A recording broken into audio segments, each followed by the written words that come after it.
They say shame is invisible, but if you've ever felt it, you know it's heavier than stone.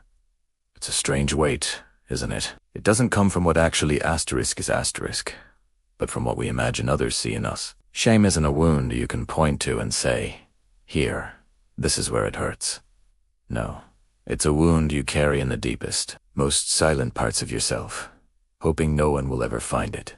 But what if I told you that carrying it isn't your destiny? Think back to when you were a child. For many of us, shame was a lesson we learned long before we understood the concept of self. It could have been a sharp word from a teacher that made you feel small, a look of disappointment from a parent that felt like a verdict, or the echo of a crowd's laughter that taught you to shrink. Those moments were the bricks and mortar we used to build our first masks. We crafted masks of perfection, trying to be flawless so no one could criticize us. We wore masks of strength, pretending nothing hurt us. We put on masks of acceptance, desperately trying to fit in. Each mask whispered the same lie.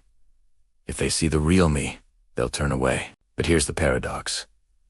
The more we hide behind these masks, the less of our true selves remains. We become a collection of defenses instead of a living, breathing person. The real you, the authentic you, gets lost in the shadows, waiting for the day it's safe to come out. In today's world, shame has a powerful ally.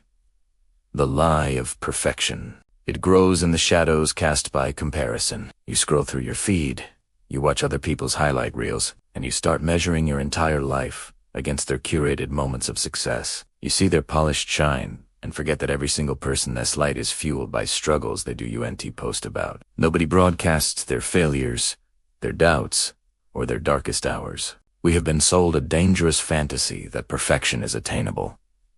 But it doesn't exist. Not in nature, where every leaf is unique and every coastline is jagged. Not in humanity, where our flaws are what connect us. Not even in time, which unfolds with unpredictable chaos. The universe itself was born from a cosmic explosion. And yet, we hold ourselves to this impossible standard of flawlessness. So, the next time you stumble or fail, I want you to try something different. Instead of whispering to yourself, I'm not enough, I want you to whisper, I'm learning. Failure isn't a final judgment on your worth. It's just a part of the process of becoming. Let's talk about the mirror. Every time you look at your reflection and feel a wave of dislike or even hatred for what you see, you need to understand something crucial. You are not seeing yourself. You are seeing your judgment of yourself. You're looking through a filter created by every criticism you've ever internalized, every unrealistic expectation you've ever held. We live as if we have to earn our right to exist, to take up space. We apologize for our emotions, thinking they're too much. We apologize for our scars, both visible and invisible, as if they are signs of weakness. We apologize for our bodies, for not fitting a mold that was never designed for real humans. We even apologize for our silence, feeling we must always be entertaining or engaging. But what if those very things you're so desperate to hide are the keys to your peace? What if the parts of you that you are most ashamed of are the very things that make you beautifully, undeniably human? What if your vulnerability isn't a liability, but your greatest strength? So how do we begin to set down this heavy weight? The doorway out is forgiveness. Now, forgiveness doesn't mean pretending the past didn't happen.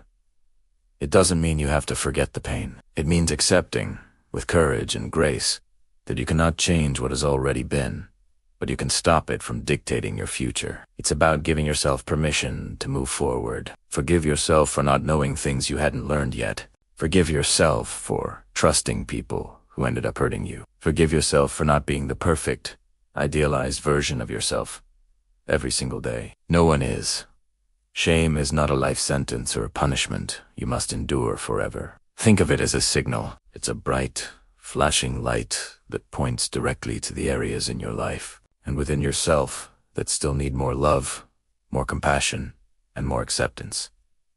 It's an invitation to heal. Ultimately, the freedom you're looking for isn't found by overcoming shame. You don't conquer it by proving you're better, stronger, or more perfect than you were before. You find freedom by realizing you were never broken to begin with. The journey isn't about becoming worthy. It's about remembering the worth that has been inside you all along. I encourage you to stand in your truth, even if your legs are trembling. Speak your story, even if your voice shakes, because the moment you stop hiding is the moment you start healing. The world doesn't need another perfect, polished mask. It needs the real, messy, beautiful, and authentic you. Don't ever be ashamed of who you are.